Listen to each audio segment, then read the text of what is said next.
Detroit is in the middle of a renaissance that is going to blow minds everywhere. It is a totally different city. It's like Brownstone. At the core, it's the same, but it's rebranded, renewed, refreshed. Okay. Now, I actually wanted to find out about the name because I didn't realize until I was watching a CBS show called Sherlock that Brownstone actually was the name of a house, and it's like, what? I thought it was the name of the group. They don't have brownstones in London, in the No, UK. well, no.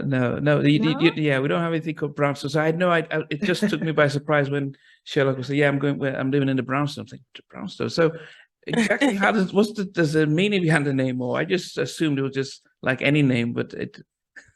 Yeah, I mean, the irony of it is I remember the day we were sitting around in Maxee's studio apartment at the table, and we were thinking of titles for names. And Brownstone has always been a group that was built on a foundation of longevity. Classic, well-built, structures are the literal name for Brownstone, right? But it's what was so beautiful about it is it represented this thing that on the outside, on the exterior, it looked pretty basic and pretty normal and regular. But when you opened it up and you went inside, you realized that there were levels and octaves and ranges and the creative spaces. And it was created in one of the most creative cities in America. And you associate Harlem with brownstones for the most part, or we did.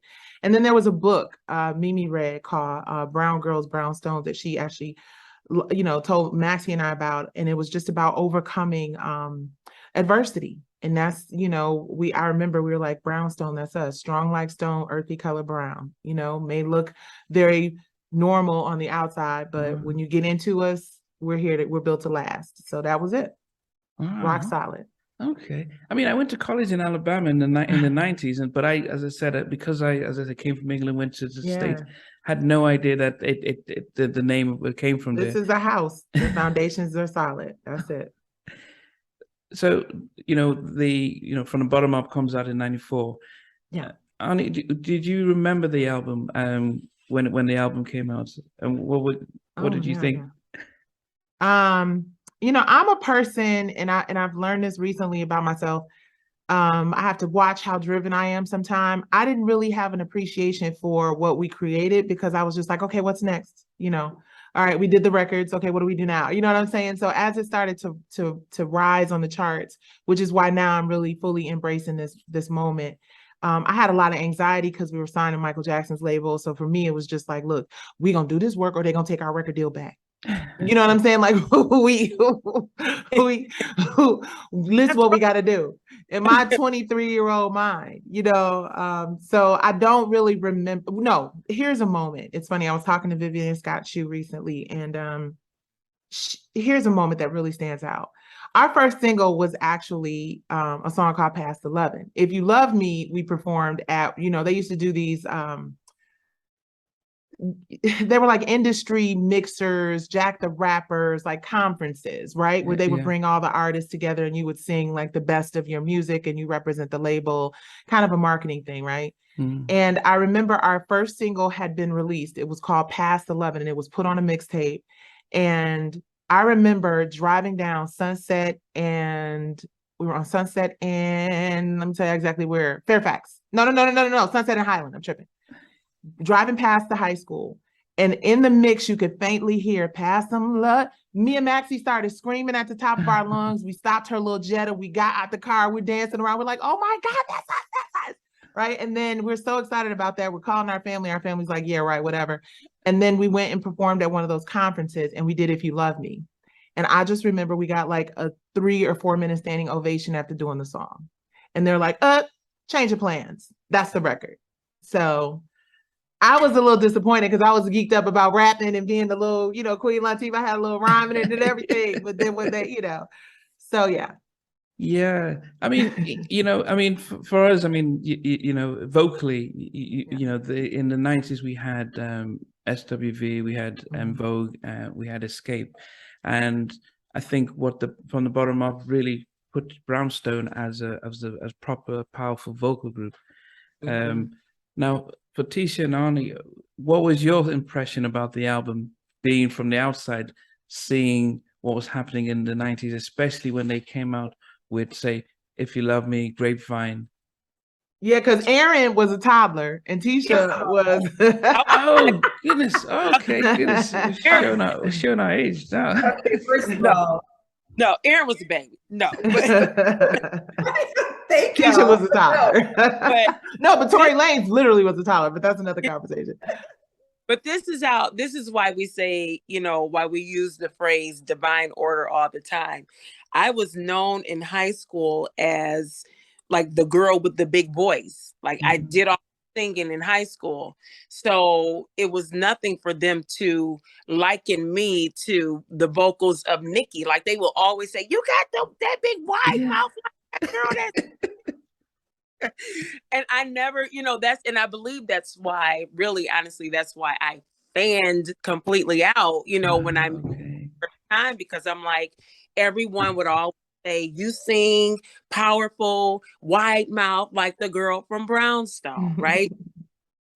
For it to be connected and then for it to come full circle and for me to be here, I think that's what really connected me to the album. And then the songs are just hits. Like, you can't listen to If You Love Me and not feel something. Like they were real powerful big singers, and we say that still now to this day. Like we sing real songs, we sing with real vocals. We're not giving you just some stuff in the studio. No, this is what we do. We open our mouths and we sing.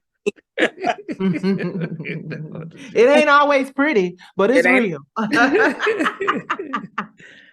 Oh, good. I didn't realize you said so. So this album passed you by, or who, me? Arin. Arin. Say it again. No, I was just saying. So when the album came out in '94, it was before your time. No, they were being so silly. Okay, kind of scared. I was like, what? Okay. I'm the youngest of this group, and so they never let me forget that I'm the youngest in this group. Okay, so that's the constant joke. You may hear it 5 more times. Okay. Yeah, Arin, you're probably in diapers, which I but I am. Listen, I'm. It's terrible to say and great to say at the same time, but when you're still a fan of the person that you work with. Because Teisha understands, there's an element like not a fan, but just an appreciation. Nikki set the trends. Right. My group at that time, we would have my own. We had a girl group. I had a girl group with me and my cousins. We are a singing family. And if you weren't dressed like Brownstone, what were you doing? Right. You weren't dressed like Brownstone. My sister, to this day, cut her hair super, super short because Nikki set that trend.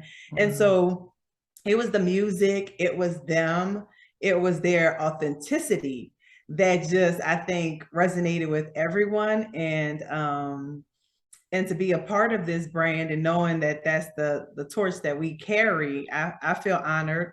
I know Teisha, we have these conversations often that we both feel honored to be in this place. We know we're supposed to be in this place because of our talent and all the things that have led us up to this moment, but we also still feel honored to carry on because there was no group in the 90s and all of those groups are wonderful, En Vogue, SWV, and Escape, but there was something about Brownstone.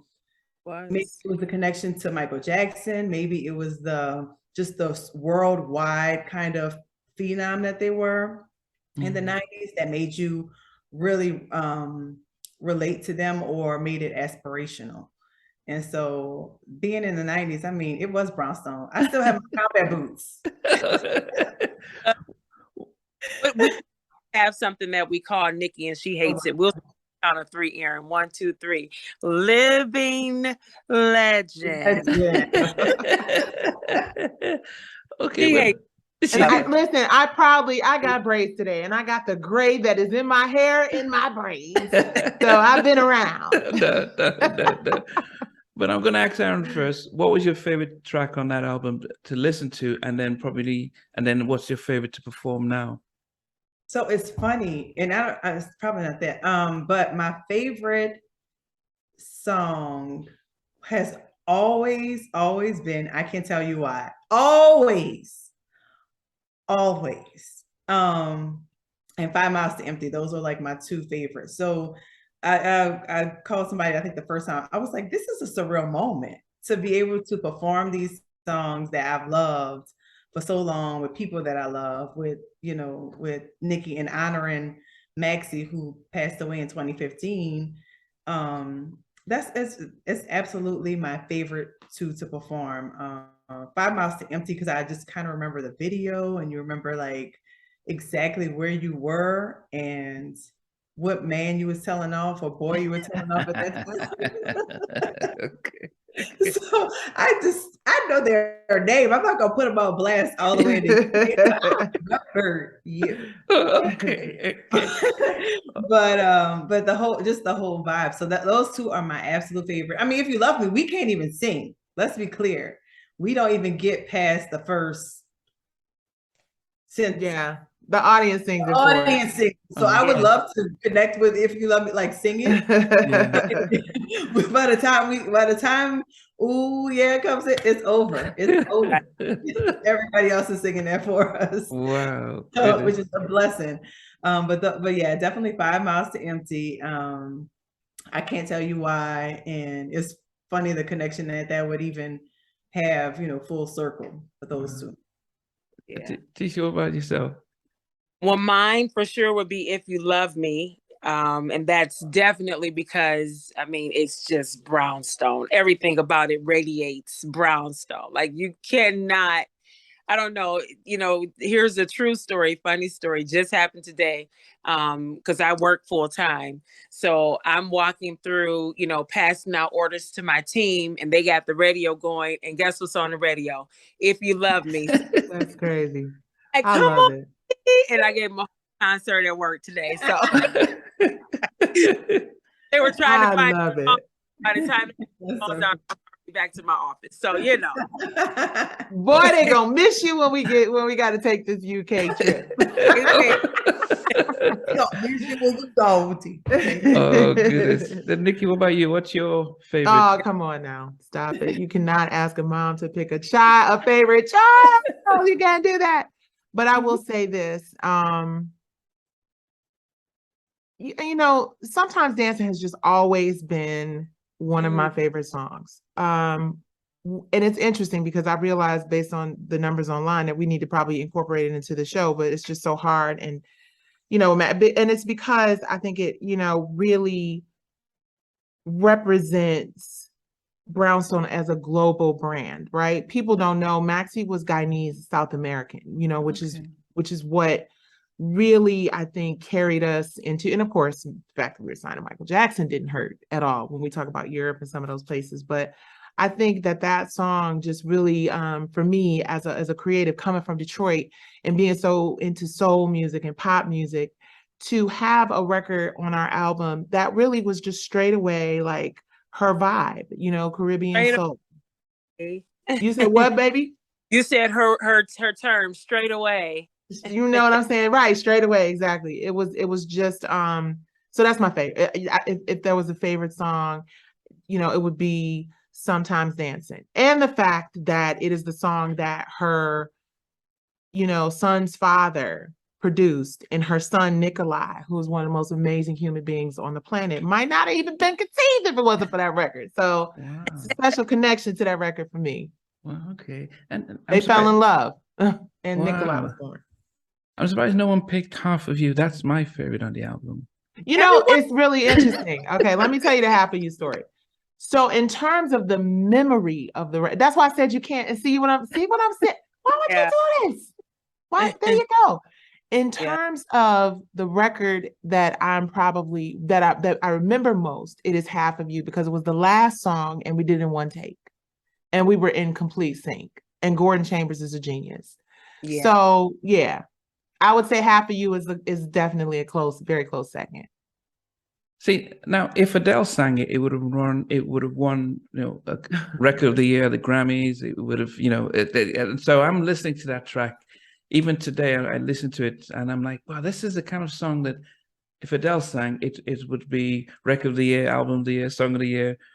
But when you guys, it just shows, unfortunately, the discrimination within the industry, because to me, that I listened to that and I was like, wow, this was such maybe that's probably why it's my favorite, because it just felt really authentic, felt real. It felt like I was sitting in church and listening to somebody sermon, giving a sermon or singing. And so it's a pity that it didn't get released, but I don't know if the markets were ready for that type of song at that point in time. Yeah, the beautiful thing is that you know, records like that, it was interesting. I was looking at something on Spotify and I was noticing how people were discovering new records. And I was talking to one of our sorors and she was like, I didn't know that you guys. So I think the beautiful thing about where we're headed in the industry now, and you're absolutely right. I agree. Obviously, if was a fifth, we'd all be drunk. Yeah. If we if we look like Adele, we would definitely sell like Adele.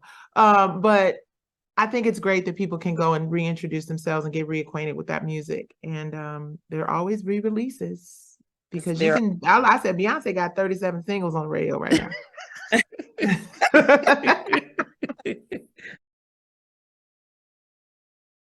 Hey everyone, I want to thank you for being part of Halftime Chats. This new update is really about our membership, and I'm really excited to be able to fully launch the membership page. There will be things like full interviews from day one. As soon as the interview drops, you get access to it without any ads on it. There'll be some exclusive member-only videos that will just be some behind-the-scenes stuff and some other things that we will never be broadcast. For some members, you can be able to get actually 2 interviews, because I do have a backlog of almost 7 or 8 interviews that I don't even know when I'm going to be able to broadcast them. So you're able to get at least some of those up front, and some just behind the scenes stuff, because there's a lot of stuff that goes behind the scenes that I have never been able to talk about or release. For everyone else, you know what, the videos will still be the same over a week or a week and a half or 2 weeks, depending on how long it is. So everything stays the same. The polls stay the same. The community chats, the community stuff stays the same. But I think with the membership stuff, I'm able to add a little bit more and invest a lot more time and energy in really supporting the members. So I do hope you come on that ride with me. I appreciate the support, and this will just help me continue to invest in taking things to the next level. Take care.